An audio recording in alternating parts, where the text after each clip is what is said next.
ಇನ್ನು ಧರ್ಮಸ್ಥಳ ಪ್ರಕರಣದಲ್ಲಿ ಮತ್ತೊಂದು ಬೆಳವಣಿಗೆ ಆಗಿದೆ. ಅದು ಸೌಜನ್ಯ ಮಾವ ವಿಠಲ್ ಆಪ್ತ ಏನಿದ್ದಾರೆ ಪ್ರದೀಪ್ ಅವರನ್ನ ಕೋರ್ಟ್ಗೆ ಹಾಜರುಪಡಿಸಿರೋದು. ಇವತ್ತು ಪ್ರದೀಪ್ ಗೌಡನನ್ನ ಹಾಜರುಪಡಿಸಿದ್ದಾರೆ ಎಸ್ಐಟಿ ಅಧಿಕಾರಿಗಳು. ಪ್ರದೀಪ್ ಗೌಡನನ್ನ ಬೆಳ್ತಂಗಡಿ ಜಡ್ಜ್ ಎದುರು ಹಾಜರುಪಡಿಸಿದ್ದಾರೆ. ಇಲ್ಲಿ 183 ಅಡಿಯಲ್ಲಿ ಹೇಳಿಕೆಯನ್ನು ದಾಖಲು ಮಾಡೋದಕ್ಕೆ, ಯಾಕಂದ್ರೆ ಬುರುಡೆ ತರೋದಕ್ಕೆ ವಿಠಲ್ ಜೊತೆಗೆ ಪ್ರದೀಪ್ ಕೂಡ ಹೋಗಿದ್ರು ಅನ್ನುವಂಥದ್ರ ಬಗ್ಗೆ ಗೊತ್ತಾದಂಥ ವಿಚಾರ.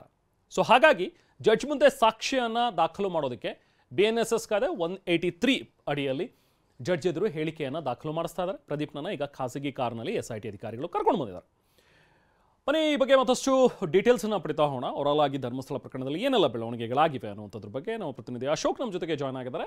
ಅಶೋಕ್, ಈಗ ಪ್ರದೀಪ್ನನ್ನ ಹಾಜರುಪಡಿಸಿದ್ದಾರೆ 183 ಅಡಿಯಲ್ಲಿ ಹೇಳಿಕೆ ದಾಖಲು ಮಾಡ್ತಾ ಇರುವಂತಹ ಒಂದು ವಿಚಾರ. ಸೊ ಅದಕ್ಕೆ ಸಂಬಂಧಪಟ್ಟಂತಹ ಅಪ್ಡೇಟ್ಸ್ ಜೊತೆಗೆ ಸಮೀರ್ ಈಗ ಮತ್ತೊಂದು ವಿಡಿಯೋವನ್ನು ಮಾಡಿ ಹೇಳಿರುವಂಥದ್ದು, ಕೆಲವೊಂದಷ್ಟು ಪ್ರಶ್ನೆಗಳನ್ನು ಮುಂದಿಟ್ಟಿದ್ದಾರೆ. ಎಸ್, ಅವರ ಪ್ರಶ್ನೆಗಳನ್ನು ನೋಡ್ತಾ ಇದ್ರೆ ಒಂದಷ್ಟು ವ್ಯಾಲಿಡ್ ಪ್ರಶ್ನೆಗಳನ್ನು ಕೇಳಿದರೆ ಸಮೀರ್ ಅನ್ನುವಂಥದ್ದು ಕೂಡ ಇಲ್ಲಿ ಗೊತ್ತಾಗುವಂತಹ ವಿಚಾರ. ಹಾಗೆ ತನಗೆ ದುಡ್ಡು ಬಂದಿರುವಂತಹದ್ದು ಹೊರಗಡೆಯಿಂದ ಬಂತು ಅಂತ ಹೇಳಿ ಸುಮ್ಮನೆ ವಿಚಾರ ಹಬ್ಬಿಸ್ತಾ ಇದ್ದಾರೆ ಅನ್ನೋದು, ಜೊತೆಗೆ ನನಗೆ ಮನೆ ಇಲ್ದಲೇ ಈಗ ಅಲಿತಾ ಇದ್ದೀನಿ ಅನ್ನುವಂಥದ್ದನ್ನ ಕೂಡ ಈಗ ಸಮೀರ್ ಹೇಳ್ಕೊಂಡಿದ್ದಾನೆ.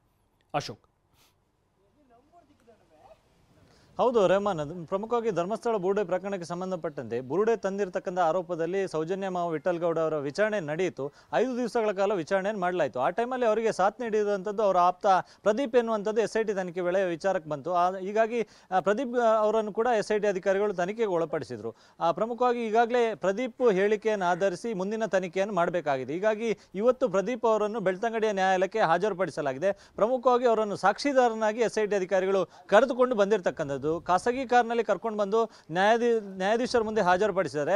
BNSS ಸೆಕ್ಷನ್ 183 ಅಡಿಯಲ್ಲಿ ಈಗಾಗಲೇ ಅವರ ಹೇಳಿಕೆಗಳನ್ನು ದಾಖಲು ಮಾಡುವಂಥ ಪ್ರಕ್ರಿಯೆಯನ್ನು ಆಗ್ತಾ ಇದೆ. ಸುಮಾರು 2 ಗಂಟೆಗಳ ಕಾಲ ಈ ಒಂದು ಹೇಳಿಕೆಯನ್ನು ದಾಖಲು ಮಾಡುವಂಥ ಕೆಲಸ ಆಗ್ತಾ ಇದೆ. ಪ್ರಮುಖವಾಗಿ ಇವರು ವಿಠಲ್ ಗೌಡ ಜೊತೆ ಹೋಗಿರೋದ್ರಿಂದಾಗಿ ಇವರು ಪ್ರಮುಖ ಸಾಕ್ಷಿ ಆಗ್ತಾರೆ. ಹೀಗಾಗಿ ಯಾವುದೇ ಒತ್ತಡಕ್ಕೆ ಒಳಗಾಗದೆ ಸ್ವಯಂ ಪ್ರೇರಿತವಾಗಿ ಇವರು ಹೇಳಿಕೆಯನ್ನು ನ್ಯಾಯಾಧೀಶರ ಮುಂದೆ ಕೊಡ್ತಿದ್ದೇವೆ ಎನ್ನುವಂಥದ್ದನ್ನು ಕೂಡ ಅವರು ಹೇಳಬೇಕಾಗುತ್ತೆ. ಮತ್ತು ಏನೇನು ಆಯಿತು ಎಂಬುದನ್ನು ಕೂಡ ಆ ನ್ಯಾಯಾಲಯದ ಮುಂದೆ ಹೇಳಿಕೆಯನ್ನು ನೀಡಬೇಕಾಗುತ್ತೆ. ಸಂಪೂರ್ಣ ಹೇಳಿಕೆಯನ್ನು ವಿಡಿಯೋ ಮತ್ತು ಆಡಿಯೋ ದಾಖಲೆಗೊಳಿಸುವಂತ ಪ್ರಕ್ರಿಯೆಯನ್ನು ಮಾಡಲಾಗ್ತದೆ. ಮುಂದಿನ ವಿಚಾರಣೆ ಟೈಮಲ್ಲಿ ಮತ್ತು ಚಾರ್ಜ್ ಶೀಟ್ ಅನ್ನು ಸಬ್ಮಿಟ್ ಮಾಡುವಂತ ಟೈಮಲ್ಲಿ ಪ್ರದೀಪ್ ಅವರ ಸಾಕ್ಷಿಯನ್ನು ಪ್ರಮುಖ ಸಾಕ್ಷಿಯಾಗಿ ಬಳಕೆ ಮಾಡಲಾಗ್ತದೆ. ಹೀಗಾಗಿ ಎಲ್ಲಾ ಹೇಳಿಕೆಗಳನ್ನು ಲಿಖಿತವಾಗಿ ಬರೆದ ಬಳಿಕವೂ ಅವರ ಒಪ್ಪಿಗೆ ಇದೆ, ಅಂದ್ರೆ ತಾನೇ ಸ್ವತಃ ಈ ಹೇಳಿಕೆಯನ್ನು ನೀಡ್ತಿದೆ ಎಂಬುದನ್ನು ಒಪ್ಪಿಗೆ ಸಹಿತವಾಗಿ ಸಹಿ ಹಾಕಿದ ಬಳಿಕ ಅದನ್ನು ಕಾನೂನು ಪ್ರಕ್ರಿಯೆಗೆ ಒಳಪಡಿಸುವಂತ ಕೆಲಸವನ್ನು ನ್ಯಾಯಾಧೀಶರು ಮಾಡಲಿಕ್ಕಿದ್ದಾರೆ. ಇದು ಒಂದು ಕಡೆ. ಇನ್ನೊಂದು ಕಡೆ ಸಮೀರ್ನ ಏನು ಈ ಹಿಂದೆ ಆತ ವಿಡಿಯೋವನ್ನು ಮಾಡಿದ ಈ ಧರ್ಮಸ್ಥಳ ಬುರುಡೆ ಪ್ರಕರಣಕ್ಕೆ ಸಂಬಂಧಪಟ್ಟಂತೆ SITಗೆ ಈ ಪ್ರಕರಣ ಹಸ್ತಾಂತರ ಆಗುವುದಕ್ಕೂ ಮೊದಲು ಆತ ತನ್ನ ಯೂಟ್ಯೂಬ್ ಚಾನಲ್ನಲ್ಲಿ ಒಂದು AI ತಂತ್ರಜ್ಞಾನ ಬಳಸಿಕೊಂಡು ಒಂದು ವಿಡಿಯೋವನ್ನು ಅಪ್ಲೋಡ್ ಮಾಡಿದ. ಸೊ ಈ ವಿಡಿಯೋಗೆ ಸಂಬಂಧಪಟ್ಟಂತೆ ಧರ್ಮಸ್ಥಳ ಪೊಲೀಸ್ ಠಾಣೆಯಲ್ಲಿ ಪ್ರಕರಣವು ಕೂಡ ದಾಖಲಾಗಿತ್ತು. ಅಂದ್ರೆ ಸಮಾಜದಲ್ಲಿ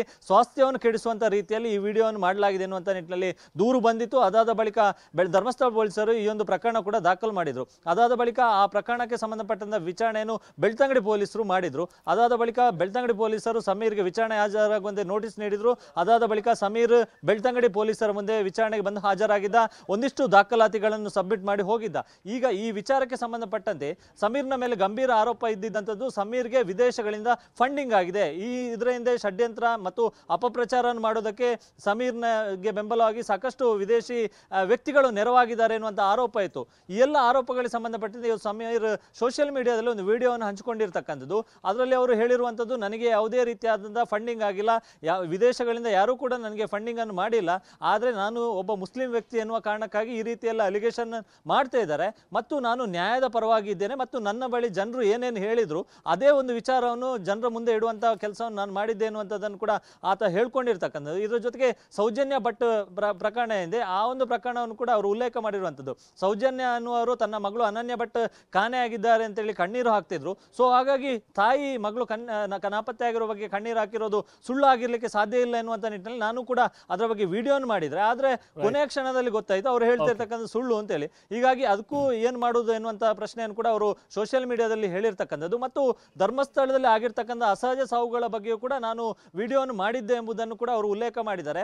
ಧರ್ಮಸ್ಥಳ ವಸತಿ ಗೃಹ ಎಂದೆ ಅಲ್ಲಿ ಅಸಹಜ ಸಾವುಗಳು ಆಗ್ತಾ ಇತ್ತು. ಆದ್ರೆ ಒಬ್ಬ ವ್ಯಕ್ತಿ ಅತಿಥಿ ಗೃಹಕ್ಕೆ ಬಂದಾಗ ಆತನ ಎಲ್ಲ ಡಾಕ್ಯುಮೆಂಟ್ಸ್ ಗಳನ್ನು ಪಡ್ಕೊಂಡೇ ಅವರಿಗೆ ರೂಮ್ ಅನ್ನು ನೀಡ್ತಾರೆ. ಹೀಗಾಗಿ ಅದು ಅಪರಿಚಿತ ಶವ ಹೇಗಾಗುತ್ತೆ, ಸೊ ಇದರ ಬಗ್ಗೆಯೂ ಕೂಡ ತನಿಖೆ ಮಾಡಲಿ ಅನ್ನುವಂಥ ನಿಟ್ಟಿನಲ್ಲಿ ನಾನು ಕೂಡ ವಿಡಿಯೋವನ್ನು ಮಾಡಿದ್ರೆ ಈ ಎಲ್ಲ ವಿಡಿಯೋಗಳಲ್ಲೂ ಕೂಡ ಸತ್ಯಾಂಶ ಇದೆ. ಹೀಗಾಗಿ ಇದರಲ್ಲಿ ಯಾವುದೇ ರೀತಿಯಂತ ಅಪಪ್ರಚಾರ ಮಾಡುವಂಥದ್ದು, ಷಡ್ಯಂತ್ರ ಮಾಡುವಂಥದ್ದು, ಈ ರೀತಿಯಾದಂಥ ಯಾವುದೇ ಉದ್ದೇಶಗಳು ಇರಲಿಲ್ಲ ಮತ್ತು ಆ ಒಂದು ರೀತಿಯಲ್ಲಿ ಆಲೋಚನೆ ಕೂಡ ಮಾಡಿರಲಿಲ್ಲ ಎನ್ನುವಂಥ ರೀತಿಯಲ್ಲಿ ಅವರು ವಿಡಿಯೋನು ಹೇಳಿಕೆ ಮೂಲಕ ಬಿಡುಗಡೆಗೊಳಿಸಿದ್ದಾರೆ. ಇದರ ಜೊತೆಗೆ ಫಂಡಿಂಗ್ ಆಗಿಲ್ಲ ಎಂಬುದಕ್ಕೆ ಒಂದಿಷ್ಟು ಬ್ಯಾಂಕ್ ಸ್ಟೇಟ್ಮೆಂಟ್ನ ಅದನ್ನು ಕೂಡ ವಿಡಿಯೋದಲ್ಲಿ ತೋರಿಸಿರ್ತಕ್ಕಂಥದ್ದು. ಹೀಗಾಗಿ ಸಮೀರ್ ಮೇಲೆ ಬಂದಿರತಕ್ಕಂಥ ಆರೋಪಕ್ಕೆ ಸಂಬಂಧಪಟ್ಟಂತೆ ಏನು ಅಲಿಗೇಷನ್ ಇತ್ತು ಅದಕ್ಕೆ ಸಂಬಂಧಪಟ್ಟಂತೆ ಒಂದಿಷ್ಟು ಸ್ಪಷ್ಟನೆ ನೀಡುವಂಥ ಕೆಲಸವನ್ನು ಸಮೀರ್ ಮಾಡಿರ್ತಕ್ಕಂಥದ್ದು. Rehman. Okay, thank you Ashok.